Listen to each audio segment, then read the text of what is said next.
And only certain people are going to get the hidayah, dina, from this Quran. These people that have the taqwa. So when he's telling us that the Quran is one, I'm going, huh? And it's in the original language, we still have it. You know what I was thinking? He's lying. I was sure he was lying because he could see the problem we were having, and he just sat back and made that up. But I don't know Arabic at that stage, so I don't know what to say. You know, maybe, I don't know. And he left it at that. He didn't try to preach. But it put a big doubt in my mind now about, we got all these books, he's got one, and la rayba fi, no doubt in it. So another time we had another discussion that came up. Now this time I went to the other preacher who had the cross. And I was asking him, I want to be able to explain the Trinity. He said, you know the Trinity. I said, yeah, I know. And I know the Council of Nicaea when we had that. But I want to know the way to explain it so a human being can just understand. I said, okay, it's like an apple. Just take an apple. The apple has a shell around the outside, the skin. Inside is the meat. Inside of that is the seeds. Okay? 3 things, 1 apple. That's the way.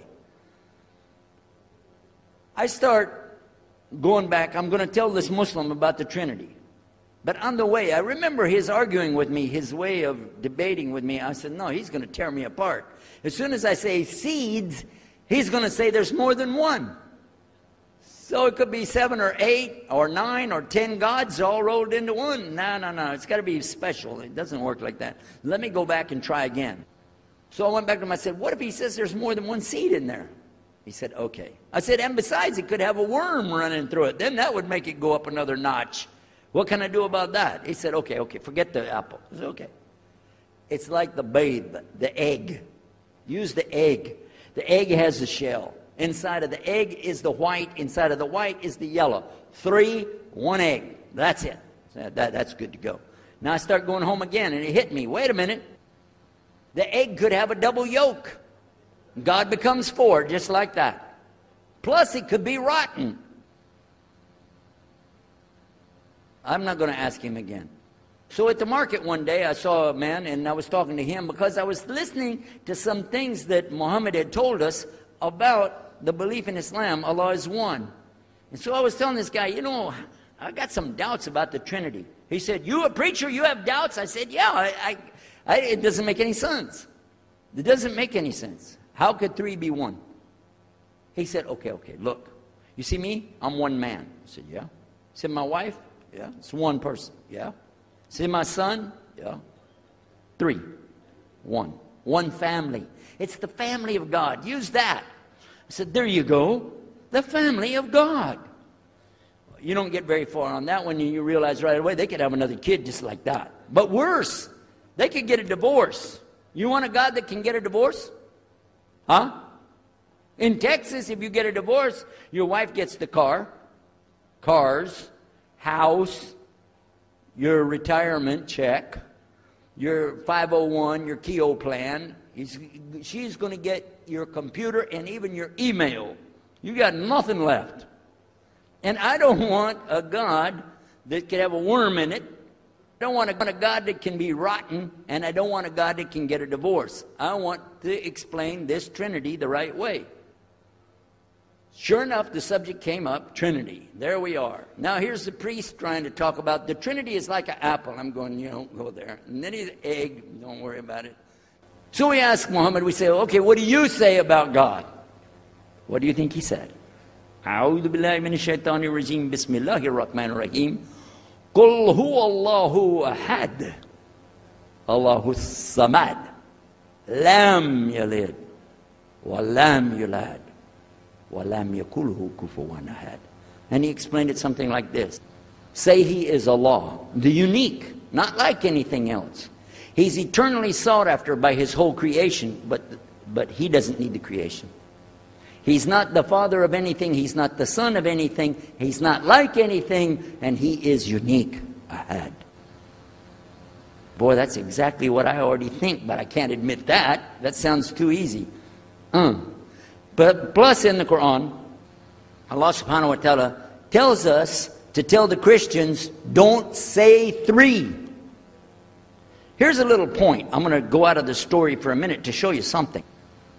Nowhere in the Old Testament, the Torah, or the Zabur, the Psalms, or the Injil, which is the New Testament, nowhere in the Bible do you find the word Trinity. Not once. Not once is the word Trinity. But it's in the Quran.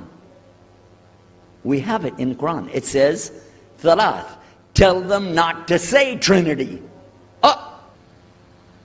But they don't have it, and Allah said, don't say it. Guess what else? The word Bible is not in the Bible. Bible is from Greek, it means biblios or book. Book. But it's in the Quran many times. Is it? Kitab. Book. Ahl Kitab. People of the book. So we found in the Bible a shortage. They're talking about it, but the Quran is explaining it. I found actually in the Quran, I can explain the Bible much better because it gives me the things I didn't know how to explain. So then in my mind, look what I did. I started realizing what he was saying was true, but I never admitted it. Instead, I was taking this and mixing it. And when I would go give my next talk, I would say, so and so and so, and I would use what I learned from the Quran to explain what's in the Bible. Some of the people liked it, but some of them didn't. Because when I began to talk about salvation being based on what? And the Bible tells you in there, there's no Savior except God. It says it real clear.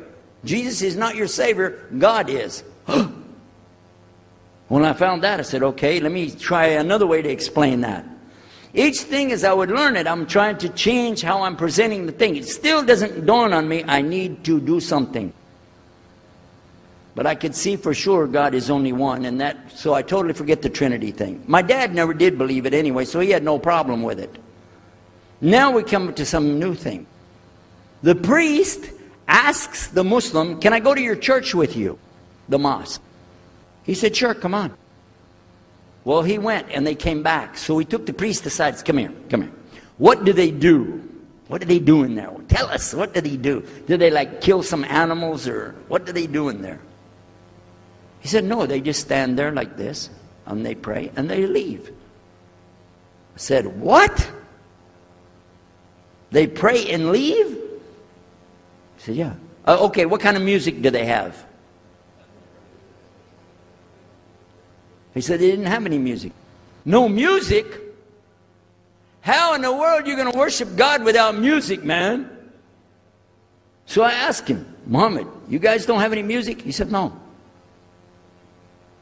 Now I'm in the piano and organ business. I said, how many mosques are there in the world? He said, millions and millions and millions of them. And I said, none of them have a piano. He said, no. Any of them have an organ? He said, no. Oh man, I can get rich. Just introduce some music to these guys, put it in there, you know, bound to be. I said, do the Arabs have any music? He said, oh, Arabs have music. I said, boy, I got it figured out, boy. I can see my next $1 million coming right straight up at me, you know. So then the priest asked again another time, he wanted to go back to the masjid again. He went, this is middle of July, 1991. He went to the masjid with him again. And by the way, this masjid, Sheikh Muhammad Jabali knows it very well. It is on Medina Drive in Arlington, Texas. And that's where they were going to, because we were living in Midlothian, just south of Oak Cliff and south of Dallas. So they didn't come back. All night we're waiting. What happened? Very late they came back. And when he came in, I looked. There's Muhammad. I recognize him. Who's the guy with him, though? He's wearing a white jalabiyah, white dress like this. Has a white pillbox cap on his head. And I looked at him and I said, Pete.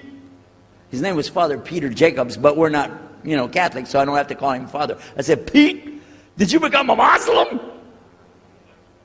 He said, Ashhadu an la ilaha illallah, Ashhadu Muhammad Rasulullah.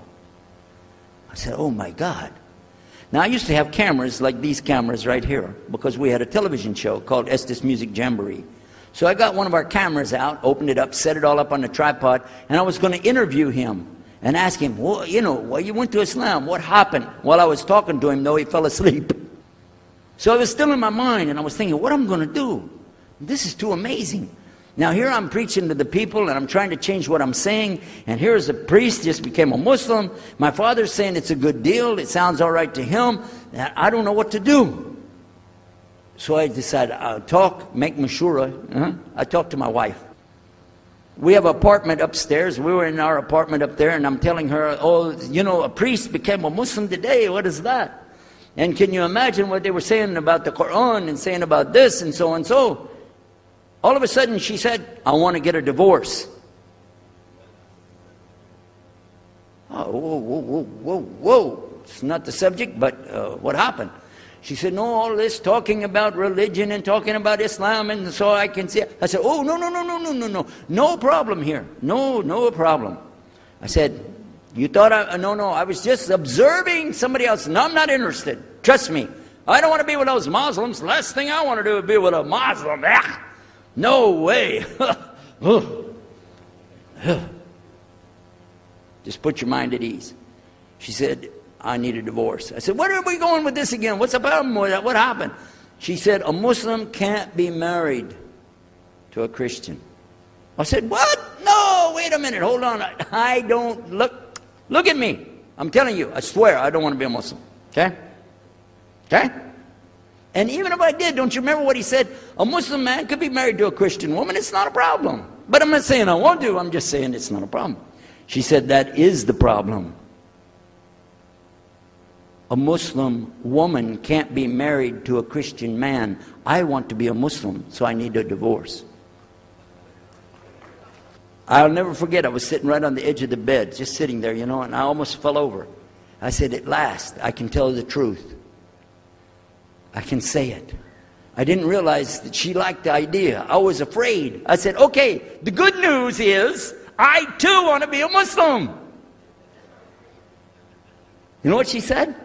I don't believe you. I said, no, really. I was just saying that because, you know, but for sure, just so you know, I want to be a Muslim. I've been thinking about it. I want to be a Muslim. We're both going to be Muslim. Alhamdulillah, it's going to be great. Right? You know what she said? I don't believe you because you're either lying right now or you were lying 5 minutes ago when you said you didn't want to be a Muslim. And either way, I don't want to be married to a liar. So get out.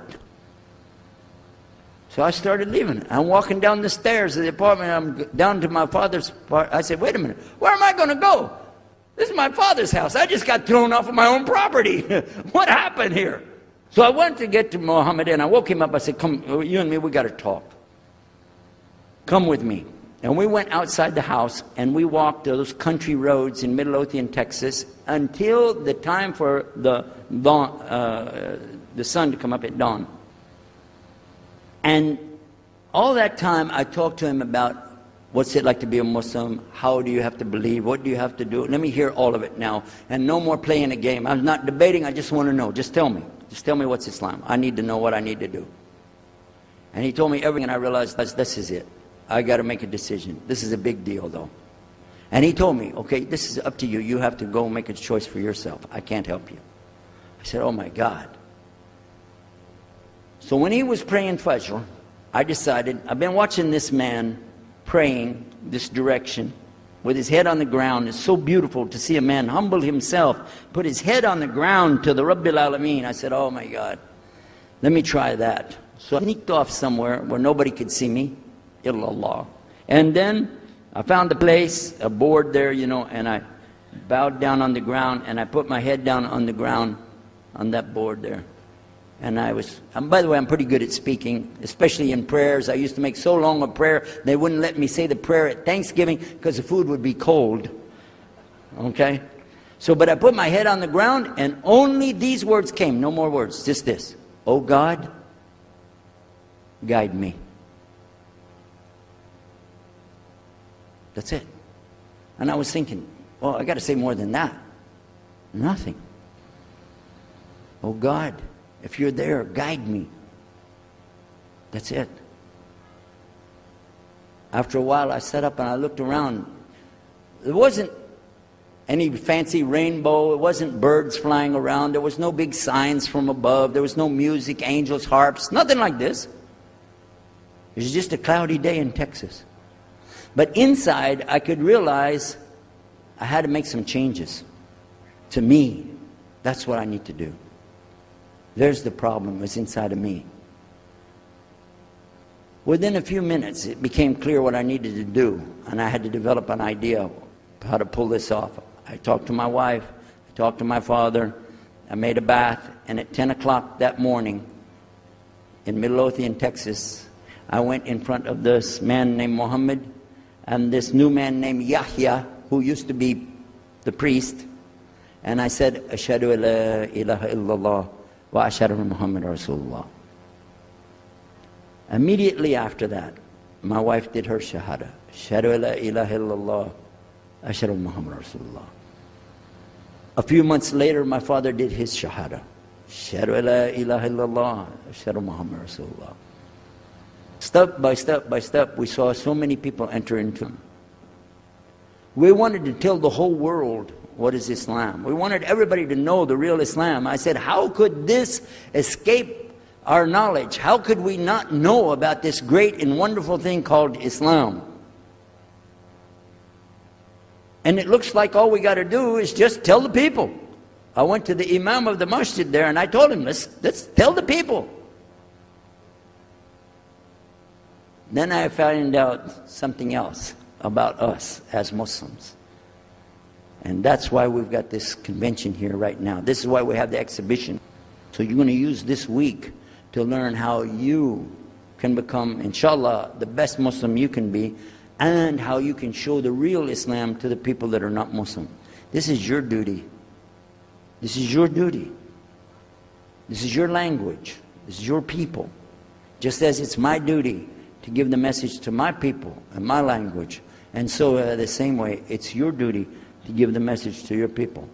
Allah will not ask you if they made shahada, but He will ask you if you delivered the message. Alhamdulillah, today, I can tell you with no doubt in my mind, we have seen thousands of people give shahada. Several hundred at a time. And I don't do it through debates. But I don't need to debate any Christian. I was a Christian. I am a Muslim. If you want, I can give you both sides. Easy. Okay? I'll play both parts.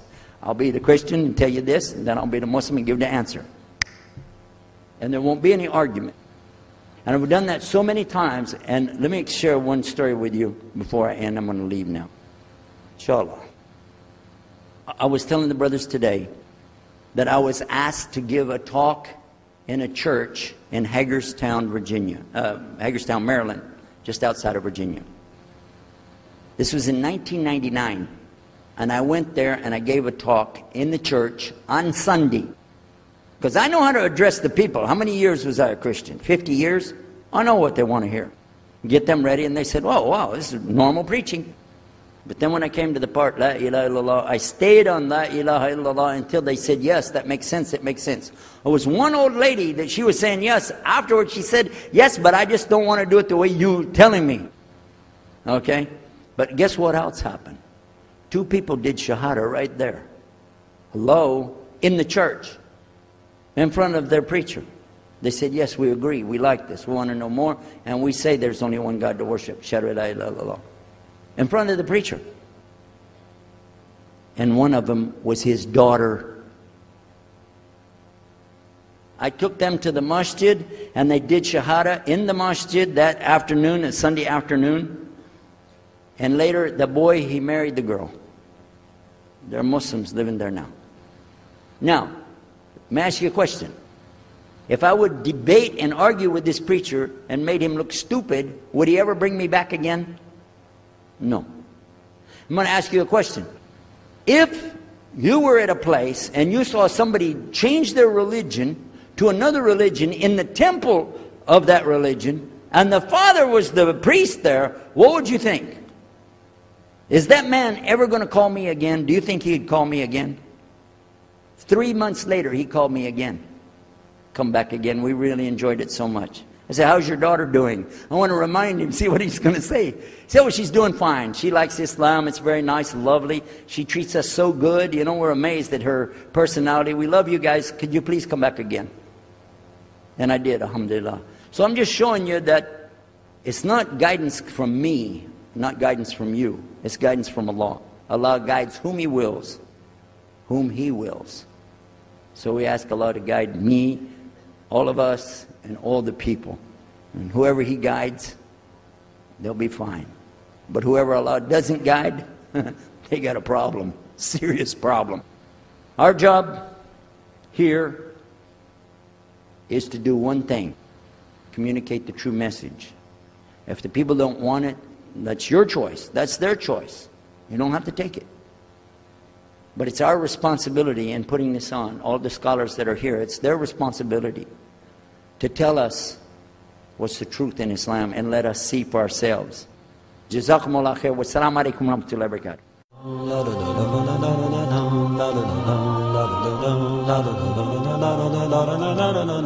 barakatuh.